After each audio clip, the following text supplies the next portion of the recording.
नमस्कार, मी पंजाब डक. राज्यातल्या सर्व शेतकऱ्याला सांगू इच्छितो की बदलीचं वातावरण राहणार आहे आणि तुरळक भागात दुपारनंतर 4च्या नंतर पावसाच्या परिस्थिती निर्माण होणार आहे. सगळीकडे पडणार नाही. हे अवकाळी पाऊस आहे, मान्सून पूर्व पाऊस आहे, म्हणून हे विखुरलेल्या स्वरूपात आहे, म्हणून हा अंदाज सर्व शेतकऱ्यांना लक्षात यायचा. मग हे त्याच्यामध्ये नांदेड जिल्हा झालं, विदर्भामध्ये काय विदर्भ, पूर्व विदर्भ, पश्चिम विदर्भ, 5-11 जिल्ह्यामध्ये वर्धा, नागपूर, भंडारा, गोंदिया, चंद्रपूर, यवतमाळ, वाशिम, हिंगोली, अमरावती, अकोला, बुलढाणा याच्यामध्ये जिल्ह्यामधून 2-4 ठिकाणी 10-20 ठिकाणी असा अवकाळी पाऊस पडणार आहे. सर्व दूर पडणार नाही, म्हणून हा अंदाज त्या विदर्भातल्या शेतकऱ्यांना लक्षात यायचा. त्याच्यानंतर मराठवाड्यामध्ये नांदेड जिल्हा झालं, लातूर जिल्हा झालं, बीड जिल्हा झालं, परभणी जिल्हा झालं, जालना जिल्हा झालं, संभाजीनगर झालं, धाराशिव या भागात देखील जिल्ह्यात क्वचितमध्ये 10-15 ठिकाणी हे अवकाळी या 2 दिवसामध्ये पाऊस पडणार आहे, म्हणून हे लक्षात यायचं.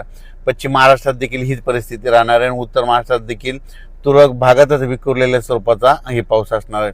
पण राज्यातल्या हळद लागवड करण्यासाठी आणि ऊस ज्यांचा वाळत आहे त्या ऊसासाठी एक आनंदाची बातमी, कारण की राज्यामध्ये 15 मे ते 20 मेच्या दरम्यान राज्यात चांगला पावसाळ्यासारखा पाऊस येणार आहे, म्हणून हा अंदाज लक्षात यायचा.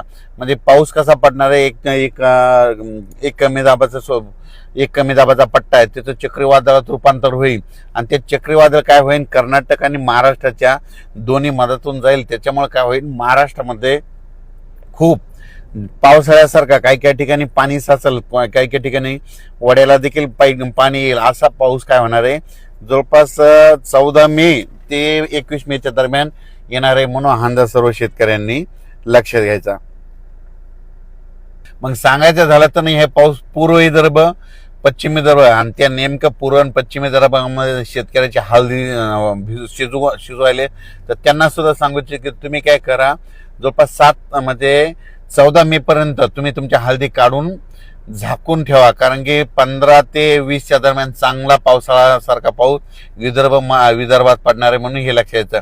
मराठवाड्यामध्ये देखील नांदेड जिल्हा, परभणी जिल्हा, हिंगोली जिल्हा, जालना जिल्हा, संभाजीनगर, बीड, धाराशिव ह्या भागात देखील चांगला पावसाळ्यासारखा पाऊस पडणार आहे आणि ऊस शेतकऱ्यासाठी हे जीवदान ठरणार आहे, म्हणून हा अंदाज त्या ऊस शेतकऱ्यांनी लक्षात यायचा. पश्चिम महाराष्ट्रात देखील हे पाऊस खूप पडणार आहे.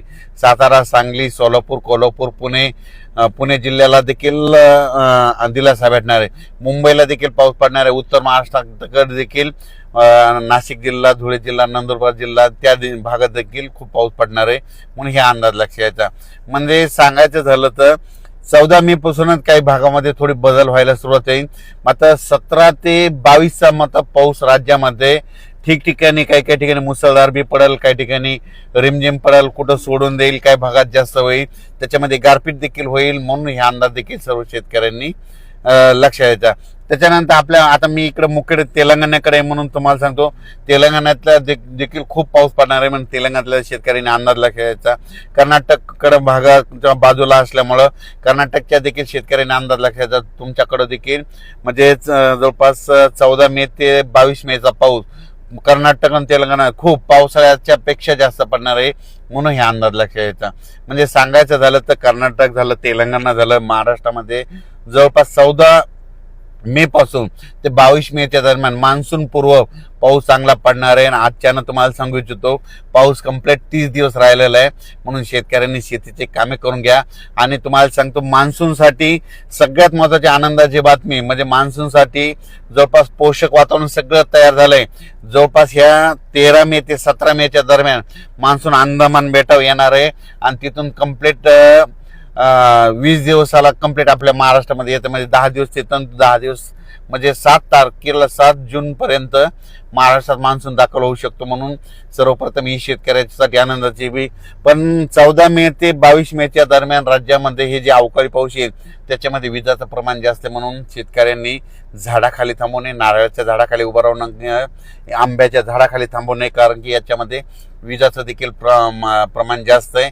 आणि तुम्हाला एक सांगू इच्छितो, या राज्यात सगळ्यात महत्त्वाचं म्हणजे 15 मे पासून राज्यातलं सगळ्यात महत्वाचं जे उन्हाचा जे पारा वाढत गेलेला आहे त्याचं पारा कमी होणार आहे. सगळीकडला पारा 40 अंशाच्या खाली येणार आहे, म्हणून हा अंदाज लक्षात घ्यायचा. आणि पारा खाली आल्याच्या नंतर राज्यामध्ये ढगाळ परिस्थिती राहील, काही काही ठिकाणी पाऊस देखील आहे. मुंबईकरांना देखील उकाड्यापासून दिलासा भेटणार आहे, पुणेकरांना देखील उकाड्यापासून दिलासा भेटणार आहे, संभाजीनगरकरांना देखील उकाड्यापासून दिलासा भेटणार आहे.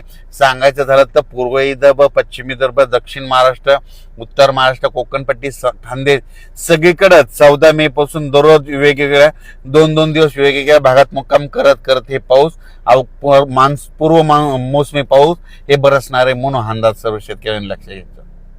आणि हे 2026ला चांगला पाऊस पडणार आहे, दुष्काळ वगैरे पडणार नाही म्हणून काही चिंता करायची गरज नाही. वेळो पेरणी होणार आहे, पिकाला लागल तसा पाऊस पडणार आहे. मात्र सप्टेंबर ऑक्टोबर मात्र परतीचा पाऊस मात्र राज्यात धुमाकूळ घालणार आहे, म्हणजे अतिवृष्टी होईल म्हणजे सप्टेंबर ऑक्टोबर मध्ये. म्हणून हे देखील सर्व शेतकऱ्यांना लक्षात घ्यायचं. परतीचा पाऊस चांगला पडत असल्यामुळं रब्बी चांगलं येणार आहे. सुरुवातीला जेमतेम पाऊस पडत असल्यामुळं खरीप चांगलं येणार आहे, म्हणजे यावर्षी दोन्ही पिकं चांगले येणार आहे. म्हणून शेतकऱ्यासाठी 2026 खूप चांगलं साल राहणार आहे. म्हणून शेताच्या मशागती करा, आपली शेती तयार करा. कारण 14 मे ते 22 मेच्या दरम्यान मात्र खूप राज्यात मान्सून पूर्व एक कमी दाबाचा पट्टा जात असल्यामुळे त्याचे चक्रीवादळात रूपांतर होऊन त्या ठिकाणी महाराष्ट्रात चांगला पाऊस पडेल, म्हणून हे अंदाज लक्षात घ्यायचा. धन्यवाद.